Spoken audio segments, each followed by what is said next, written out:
우리가 읽고 있는 성경 말씀인 이 에스겔서의 말씀은 명확한 주제가 이 성경 말씀 가운데 드러납니다. 이스라엘 백성들의 죄악에 대한 하나님의 명확한 심판과 또 거기에 따른 하나님의 회복의 메시지가 이 에스겔서 전반에 흐르고 있다는 사실을 발견하게 되죠. 그런 의미에서 우리는 이 에스겔서라는 이 성경 말씀이 하나님의 공의와 사랑이라는 하나님의 성품이 분명하게 드러나는 성경이라는 것을 우리가 발견하게 됩니다. 그래서 지금 우리가 읽고 있는 33장 이후의 말씀은 하나님께서 이스라엘에 대한 회복의 말씀을 던지고 있지만, 그럼에도 불구하고 계속 반복되는 내용은 여전히 하나님의 심판과 하나님의 회복의 메시지가 지금 주어지고 있다는 사실을 보게 됩니다. 오늘 36장도 마찬가지입니다.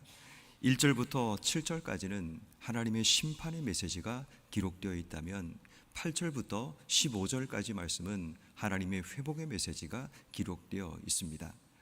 우린 에스겔서를 읽을 때 중요하게 봐야 될 부분은 뭔가 하면, 하나님의 공의와 심판에 대한 메시지라면 우리가 이 말씀을 그냥 읽고 지나는 것이 아니라 이 말씀이 우리에게 무엇을 말씀하고 있는가를 주목해야 합니다. 이 말을 바꾸어 얘기하면, 우리도 하나님 앞에 심판받을 부분이 있지 않는가? 우린 늘 언제나 뒤에 하나님의 공의와 하나님의 회복만 주목하지만, 우리가 먼저 주목해야 될 것은 우리의 죄악에 대한 하나님의 심판과 하나님의 공의가 우리 앞에 있을 수 있다는 겁니다. 우리가 하나님 앞에 지금 어떻게 살아가고 있는지, 하나님 앞에 우리가 정직하게 서 있는지, 그 하나님 앞에 지난주 말씀처럼 온전함으로 반응하며 살고 있는지, 먼저 우리의 삶이 돌아봐야 될 중요한 삶의 주제는 내 삶이 지금 하나님 앞에 어떠한지, 하나님께서 원하시는 삶을 살고 있는지, 그분이 내게 목적하신 대로 내게 주어진 삶을 살아가고 있는가를 먼저 확인하는 지혜가 우리에게 필요합니다. 계속적으로 에스겔서의 말씀은 반복됩니다. 어떤 열국에 대한 심판, 또 유다와 이스라엘에 대한 회복의 메시지, 계속 반복되는 메시지 가운데 그 반복의 의미는 우리가 지금 제대로 우리의 삶을 돌아보고 있는지, 하나님 앞에 심판받을 우리의 삶의 모습은 없는지, 하나님께서 우리의 삶의 회복도 중요하지만 먼저 우리의 삶이 하나님 앞에 어떻게 서 있는가를 돌아보는 지혜가 필요합니다. 특별히 오늘 성경 말씀은 산들에 대한 하나님의 예언의 메시지가 기록되어 있습니다. 여기서 말하는 산, 오늘 보면 1절 말씀에 보면 산들에게 예언하여 이러기를 라고 얘기합니다. 내가 이스라엘 산들에게 예언하여 이러기를 라고 얘기할 때 이 산들이라는 의미는 흔히 이스라엘을 의미하는 시온산을 의미하고, 그 시온산은 예루살렘, 성벽을 갖추고 높은 데 위치하고 있는 바로 이스라엘을 대표하는 그런 상징적인 의미라고 볼 수 있습니다. 우리가 주목해야 될 것은 뭐냐 하면 1절 말씀에 예언하여 이러기를, 2절 말씀에도 주 여호와께서 이까지 말씀하시기를, 또 3절 말씀에도 너는 예언하여 이러기를, 또 4절 말씀에도 주 여호와의 말씀을 들을지어다, 5절에도 주 여호와께서 이같이 말씀하셨니라, 6절 말씀에도 예언하되, 7절 말씀에도 주께서 이같이 말씀하신다라고 얘기합니다. 우리가 주목해야 될 단어가 뭔가 하면, 하나님께서 지금 예언하신다, 말씀하신다는 이야기가 지금 계속 반복해서 기록되고 있다는 겁니다. 그런데 지금 현실은 어떤 상황인가 하면, 오늘 보면 3절 말씀에 보니까 주 여호와께서 이같이 말씀하시기를, 그들이 너희를 황폐하게 하고 너희 사방을 삼켜 너희가 남은 이방인의 기업이 되게 하며 사람들의 말거리와 백성의 비방거리가 되게 하셨다라고 기록합니다. 지금 이스라엘 백성이 처하고 있는 삶의 현실은 지금 이런 상황이라는 겁니다. 아마도 바벨론 포로 가운데 그들이 있었던 것 같습니다. 그들이 지금 고통 가운데 모든 것이 무너져버리는 끔찍하고 고통스러운 삶의 상황 가운데 그들이 무엇을 주목해야 되는가를 오늘 성경이 우리에게 말하고 있다는 겁니다. 다시 말해, 우리는 삶의 상황이 황폐화되고 어려우면 그 상황을 바라보며 절망하고 낙심합니다. 이것은 인지상정이죠. 누구나 다, 모든 사람이 다 그렇게 살아갑니다. 삶이 힘들면 그 삶의 상황 때문에 절망하고 내 삶의 미래가 보이지 않는 그 상황 때문에 마음속에 낙심하며 살아가는 것이 우리의 일반적인 삶의 모습입니다. 아마도 이 에스겔서의 배경이 되는 이스라엘 백성들의 삶의 모습이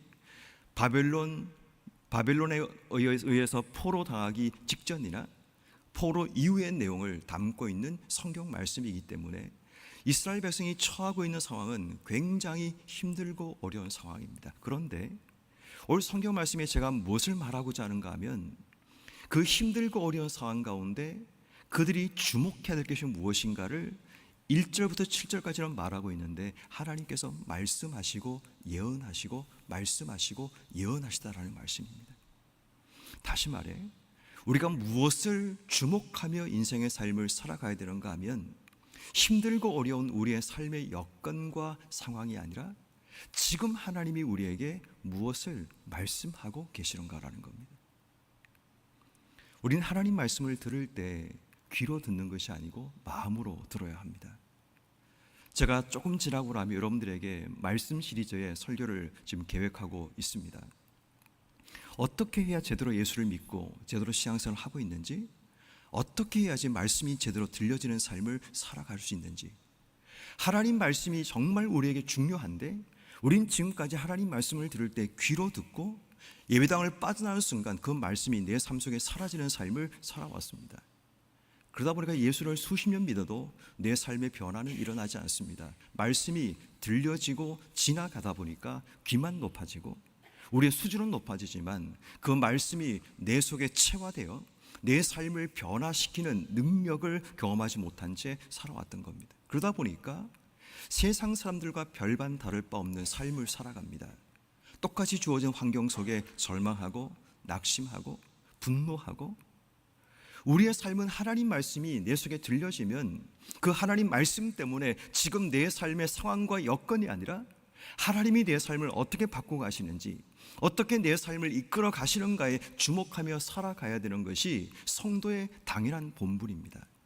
그런데 여러분, 하나님 말씀이 들려지지 않으면 우린 늘 주어진 환경과 여건 속에 국한되어 인생의 삶을 살아갑니다. 그래서 모든 성경을 읽을 때마다 가장 중요한 게 그 말씀을 주시는 배경이 어떤 배경인가를 제대로 아는 것이 성경 말씀을 제대로 이해하는 중요한 키가 됩니다. 다시 말해 이 에스겔서의 성경 말씀은 포로 전과 후의 내용을 담고 있다면 이스라엘 백성들 인생 가운데 가장 끔찍하고 가장 고통스럽고 떠올리기 싫은 절망적인 현실과 그들의 삶의 상황을 우리에게 말씀하고 있는 내용이라고 볼 수 있죠.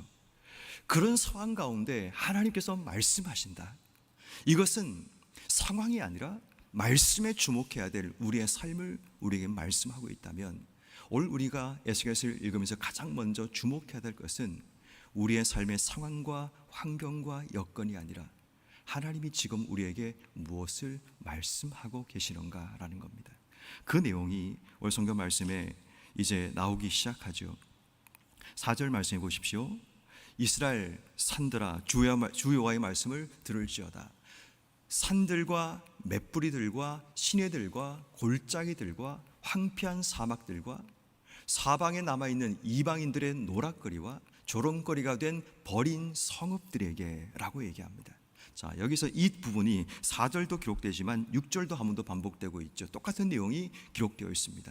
여기서 우리가 주목할 게 뭔가 하면 하나님이 무엇을 주목하고 계시는가라는 겁니다. 다시 말해 이스라엘이라는 그들의 삶의 현실은 무너졌습니다. 파괴되었습니다. 형체가 없어 보이는 절망적인 상황 속에 있었다라는 겁니다. 그런데 하나님이 그들의 구석구석을 주목하고 계신다는 겁니다. 이 말은 무슨 말인가 하면 우리 인생에도 때로는 힘들고 어려운 절망적인 상황 속에 내몰리기도 하고 내 삶의 형체가 보이지 않는 인생의 상황들이 내 삶 속에 찾아오기도 합니다. 아무리 돌아봐도 무너져버리고 황폐화된 내 삶의 모습 가운데는 희망이 보이지 않는 바로 그 삶의 상황에 하나님이 무엇을 주목하시는가라는 겁니다. 화려하고 멋지고 아름다운 것을 주목하는 것이 아니라 비록 무너지고 비록 황폐화되어 있지만 바로 그곳을 하나님이 주목하고 그들에게 말씀하고 계신다면 오늘 우리가 하나님께 기도해야 될 기도 제목은 그거 아니겠습니까? 하나님, 내 심령이 무너졌습니다. 내 몸이 무너졌습니다. 우리의 가정이 무너졌습니다. 우리의 이 땅의 교회들이 무너졌습니다. 우리가 살고 있는 이 나라 민족이 무너지고 있습니다. 하나님, 다시 이들을 굽어 살펴보시고 주님 말씀하셔서 현실은 암울하고 답답하고 힘들지만 그 상황 가운데 하나님께서 말씀하시는 그 말씀이 우리 가운데 이루어지기를 기도하는 것, 이게 우리의 기도 제목이 되어야 되는 거 아니겠습니까? 그래서 여러분, 우리가 이 새벽에 하나님 말씀을 주목할 때 지금 하나님이 무엇을 주목하고 무엇을 말씀하고 있는가를 제대로만 이해하면 우리의 삶의 상황이 아무리 절망적이고 아무리 힘들다 할지라도 그것이 중요한 것이 아니라는 겁니다. 그래서 성도는 어떤 상황 가운데 늘 제가 하는 말이 있습니다. 절망은 없다는 겁니다. 세상 사람들에게는 절망이란 단어를 쓰지만 믿는 자들에게는 절망이 없습니다. 상황이 어려운 거죠. 상황이 힘든 거죠. 그런데 하나님이 그 상황 가운데 우리에게 무엇을 말씀하신지를 주목하고 하나님이 그 상황 가운데 우리에게 무엇을 주목하는가를 우리가 기억할 수 있다면 성도는 절망하지 않습니다. 하나님, 환경이 어렵습니다. 현실이 고단합니다. 그럼에도 불구하고 주님 말씀하여 주옵소서. 주님, 우리를 향한 주의 시선을 거두지 말아 주시옵소서. 이게 우리의 진정한 신앙인 거죠. 저는 우리 영락교회가 그러한 성도들로 가득 차기를 주의 이름으로 축원합니다. 우리의 삶의 현실은 늘 언제나 고단하고 힘들고 어렵습니다. 오늘이 아니라 내일이 되어 똑같을 겁니다. 또 그 다음 날이 되어도 똑같을 겁니다. 늘 우리의 현실은 힘들고 어렵습니다. 그럼에도 불구하고 하나님이 우리에게 여전히 말씀하고 계신다면, 하나님이 여전히 우리의 곳곳마다 우리를 바라보고 계신다면 거기에서 우리는 소망과 희망을 찾을 수 있게 됩니다. 자, 그런 의미에서 하나님은 8절 이후의 말씀에서 이제 말씀하시죠. 이스라엘 산들아, 너희가 가지를 내고 내 백성 이스라엘을 위하여 열매를 맺으리니 그들이 올 때가 가까이 이르느니라. 자, 여러분, 이 8절 말씀은 무엇을 말하고 있는가 하면 하나님이 이스라엘 백성을 포로에서 다시 돌아오게 하기 위해 하나님이 어떻게 준비하고 있는가를 회복 계획을 말씀합니다. 다시 말해 이스라엘 백성들은 꿈도 꾸지 못하는 삶의 환경 가운데 하나님이 준비하는 것, 이스라엘 산 황폐화되고 무너진 바로 그 땅 가운데 가지를 내고 이스라엘을 위하여 열매를 맺고 그들이 올 때를 하나님이 준비하시겠다는 겁니다. 여러분, 이게 정말 중요한 겁니다. 우리는 상상하지 못하는 절망의 상황 가운데 있을지라도 내가 보지 못하는 곳에서 하나님이 준비하고 있다는 사실을 믿는다면 우리가 왜 절망하고 왜 우리가 낙심하며 인생의 삶을 살겠습니까? 여전히 하나님은 우리를 위해서 가지를 내고 열매를 맺으며 우리의 때를 위해서 지금도 보이지 않는 곳에서 하나님의 일들을 행하고 계시는 하나님이 열심히 우리의 삶 속에 나타나고 있다면, 현실을 보지 말고 하나님을 바라본다면 우린 소망 가운데 매일매일을 살아가게 되는 거죠. 그래서 성도는 이 땅에서 천국을 맛보아야지 영원한 천국을 소망하며 살 수 있습니다. 근데 지금 한국교회가 우리의 신앙이 천국을 경험하지 못하고 살아갑니다. 늘 현실만 바라보기 때문이죠. 그런데 정말 답답한 게, 그러면 정말 성도들이 천국을 사모하고 있는가를 질문해 봐야 됩니다. 정말 우리가 천국을 사모하고 있는지, 천국이 지옥이 아닌 천국을 가고 싶은 건지, 우리의 선택지가 천국과 지옥밖에 없어서 지옥이 무섭고 끔찍하기 때문에 천국을 가려고 하는 건지, 정말 천국이 어떤 것인가를 알고 성도들이 가려고 하는지 정말 질문해 봐야 된다는 겁니다. 이게 무너지면 신앙생활이 제대로 되지 않습니다. 왜냐하면 천국을 맛보지 못한 사람들이 천국을 꿈꿀 수가 없습니다. 여러분, 그런 거 있잖아요. 맛있는 음식을 한번 먹어본 적이 있는 분들은 그 음식이 얘기가 나오면 입에서 침이 돌고 먹고 싶다라는 간절함이 생겨나죠. 근데 이 땅 속에 한 번도 천국을 경험하지 못한 성도들이 천국에 대한 갈망이 있을까요? 내 삶의 임종이 다가올 때 하나님 천국 가고 싶습니다라는 그 간절한 열망이 내 속에 나올 수 있을까요? 그렇지 않을 겁니다. 지금 뭔가 무너져 있습니다. 우리의 신앙생활 가운데. 다시 회복해야 될 중요한 게 뭔가 하면 내 삶의 천국에 대한 갈망과 소망이 필요한데, 그러기 위해서는 먼저 이 땅 속에 천국에 대한 맛보는 것이 필요합니다.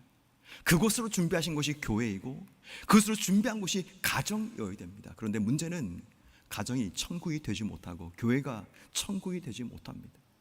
갈등과 다툼들이 늘 반복되고 사람들의 목소리가 드러나기 시작하면서 하나님이 감추어지고 사람들만 드러나는 그런 일들이 일어나면서 사람들은 평생 천국을 경험하지 못한 채 살다 보니까 천국에 대한 갈망이 그냥 거짓으로, 위선으로 드러나는 그런 일들이 자꾸만 나타나게 됩니다. 우리의 목표는 교회가 천국이 되는 겁니다. 우리의 가정이 천국이 되어 매일마다 내 삶 속에 천국을 맛보고 천국에 대한 갈망으로 살아가는 성도들을 세워나가는 것, 그것이 제 목회 가운데 굉장히 중요한 부분 가운데 하나입니다. 사랑하는 성도 여러분, 하나님께서 우리를 위해서 이런 일들을 준비하고 계십니다. 오늘 성경 말씀에도 고단한 현실을 살고 있는 이스라엘 백성에게 하나님께서 그들이 모르는 곳에서 다시 무너진 그 땅 가운데 가지를 내고 열매를 맺고 그들의 때를 준비하고 계신다면 우리 인생의 마지막도 마찬가지 아니겠습니까?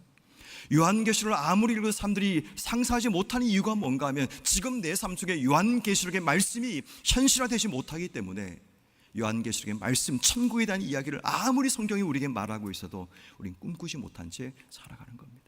똑같은 상황입니다. 이스라엘 백성의 현실이 고단하고 힘든 포로의 생활, 무너지는 황폐한 삶의 상황, 그 상황 가운데 하나님이 지금 그들에게 예언하시는 겁니다. 내가 너희를 위해서 가지를 내고 열매를 맺고 그들을 위해 때를 준비한다. 너 기억해야 된다. 지금 삶이 고단하고 힘들어도 절망하지 마라. 하나님의 때가 되면 반드시 내가 너희를 회복한다. 이 말씀이 똑같은 계시록의 말씀과 같은 내용입니다. 그러므로 성도 여러분, 우린 이 땅을 살아가면서 고단하고 힘든 현실을 누구나 다 살아갑니다. 상황이 다를 뿐이지, 좀 강도가 다를 뿐이지 모두가 다 고단하고 힘든 삶을 살아갑니다. 그럼에도 불구하고 우리가 버틸 수 있고 견딜 수 있는 이유는 한 가지입니다. 우리에게 하나님께서 주시는 소망과 회복이 있기 때문입니다.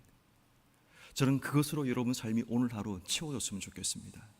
오늘 우리가 맞이하는 현실은 때로는 자존심이 상하고 때로는 뜻대로 되지 않는 어려움과 힘듦이 찾아올 수도 있습니다. 그렇지만 하나님이 우리를 위해 가지를 내고 열매를 준비하시고 때를 준비하시는 하나님의 역사를 기대해야 됩니다. 9절 말씀에 보니까 내가 돌이켜 너희와 함께하겠다. 하나님이 지금 돌이키시겠다는 말씀이죠. 그리고 사람이 너희를 갈고 심을 것이라 라고 말씀합니다. 10절 말씀에 사람을 많게 하겠다라고 말씀하십니다. 그리고 빈 땅을 건축하게 하겠다고 말씀합니다. 그런 내용이 다 기록되고 있습니다.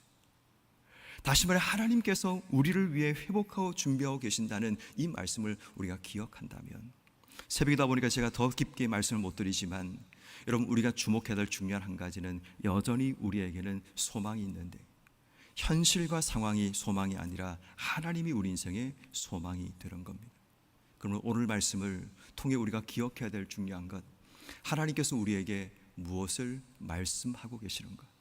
우리의 절박하고 힘든 삶의 상황 가운데 내몰려 있는 우리에게 지금 하나님이 무엇을 말씀하고 있는가를 주목해야 됩니다. 그리고 하나님께서 우리를 위해 무엇을 준비하고 있는가? 8절 말씀처럼 하나님이 정말 우리를 위해 준비하고 있다는 사실을 기억하고 믿는다면 절망할 이유가 없는 거죠. 그리고 하나님이 우리를 위해 무엇을 바꾸고 계시는가?